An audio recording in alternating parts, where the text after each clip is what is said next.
लोकसभा चुनावी नतीजों ने सबको चौंका कर रख दिया है, खासकर बीजेपी को। अब चुनावी नतीजों पर राष्ट्रीय स्वयंसेवक संघ यानी कि आरएसएस की तीखी टिप्पणी सामने आई है। आरएसएस ने कहा है कि लोकसभा चुनाव के नतीजे बीजेपी के अति उत्साहित कार्यकर्ताओं और नेताओं के लिए रियलिटी चेक है, जो अपनी ही दुनिया में मग्न थे और प्रधानमंत्री मोदी के व्यक्तित्व की चकाचौंध में डूबे हुए थे। इस तरह इन तक आमजन की आवाज नहीं पहुंच पा रही थी। आरएसएस ने अपने माउथपीस ऑर्गेनाइजर्स के ताज़ा अंक में ये टिप्पणी की है। नमस्कार, आप देख रहे हैं punjabkesari.com। मैं सचिन शर्मा। माउथपीस के एक लेख में कहा गया है कि आरएसएस बीजेपी की फील्ड फोर्स नहीं है। इन चुनावी नतीजों से स्पष्ट है कि ऐसे अनुभवी स्वयंसेवकों को भी नज़रअंदाज किया गया, जिन्होंने सोशल मीडिया के इस दौर में फेम की लालसा के बिना अथक परिश्रम किया है। आरएसएस के सदस्य रतन सारदा ने इस आलेख में कहा है कि 2024 लोकसभा चुनाव के नतीजे बीजेपी के अति उत्साहित कार्यकर्ताओं और कई नेताओं के लिए रियलिटी चेक की तरह सामने आए हैं। इन्हें एहसास ही नहीं था कि प्रधानमंत्री मोदी का 400 पार का नारा उनके लिए लक्ष्य और विपक्ष के लिए चुनौती थी। इस चुनाव में बीजेपी को 240 सीटें मिली हैं, जो बहुमत से कम है, लेकिन एनडीए 293 सीटों के साथ बहुमत हासिल करने में कामयाब रहा। कांग्रेस को चुनाव में 99 सीटें मिली हैं, जबकि इंडिया ब्लॉक के हिस्से में 234 सीटें आई हैं। इस चुनाव में जीत दर्ज करने वाले दो निर्दलीयों ने कांग्रेस को समर्थन दिया, जिसके बाद से इंडिया ब्लॉक की संख्या बढ़कर 236 हो गई। सारदा ने लिखा कि चुनावी मैदान में मेहनत से लक्ष्य को हासिल किया जाता है, न कि सोशल मीडिया पर पोस्टर या सेल्फी शेयर करके।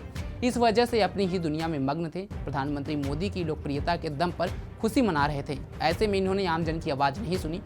आरएसएस के माउथपीस में चुनाव में बीजेपी की अंडर परफॉर्मेंस के लिए अनावश्यक राजनीति को एक कारण बताया गया। इस आलेख में कहा गया है कि महाराष्ट्र अनावश्यक राजनीति का एक प्रमुख उदाहरण है। अजित पवार की अगुवाई में एनसीपी का धड़ा बीजेपी में शामिल हुआ, जबकि बीजेपी और शिवसेना के पास बहुमत था। जबकि शरद पवार का 2 से 3 सालों में प्रभाव खत्म हो जाता, क्योंकि एनसीपी अंदरूनी कलह से जूझ रही थी। महाराष्ट्र में बीजेपी का प्रदर्शन अच्छा नहीं रहा, क्योंकि वह 2019 के चुनाव की तुलना में सिर्फ 9 सीटें ही जीत सकी। शिंदे की अगुवाई में शिवसेना को 7 सीटें, जबकि अजित पवार की अगुवाई में एनसीपी को महज 1 सीट मिली है।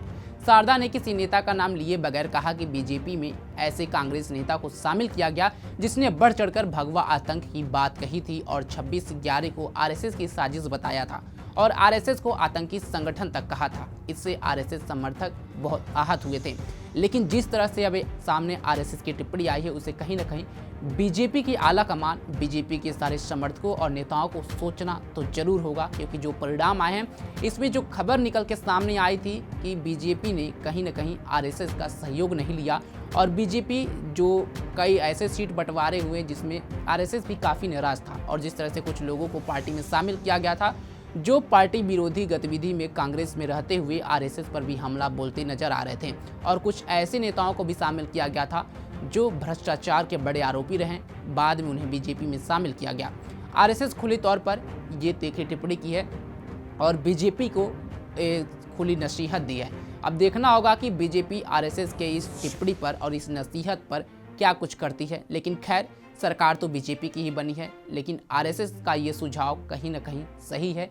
जो परिणाम बीजेपी के सामने निकल के आए हैं, खासकर उत्तर प्रदेश की अगर बात करें तो आरएसएस के इस तीखी टिप्पणी पर आपकी क्या राय है? क्या आप भी यही वजह मानते हैं कि बीजेपी कार्यकर्ताओं और कई ऐसे नेताओं के अति उत्साह में पड़ना और सिर्फ पीएम मोदी के नाम पर वोट मांगना, ये क्या बीजेपी के लिए घातक साबित हुआ है? अपनी बात हमें कमेंट बॉक्स में जरूर बताएं। और अगर आपको लगता है कि बीजेपी के लिए यही उत्साह दिक्कत उसके लिए सामने लाया था और क्या आगे परिणाम इस तरह हो सकता है, क्या बीजेपी को इस पर सीख लेना चाहिए, वो भी अपनी राय जरूर दें। तमाम खबरों के लिए जुड़े रहें हमारे साथ और देखते रहें punjabkesari.com। धन्यवाद।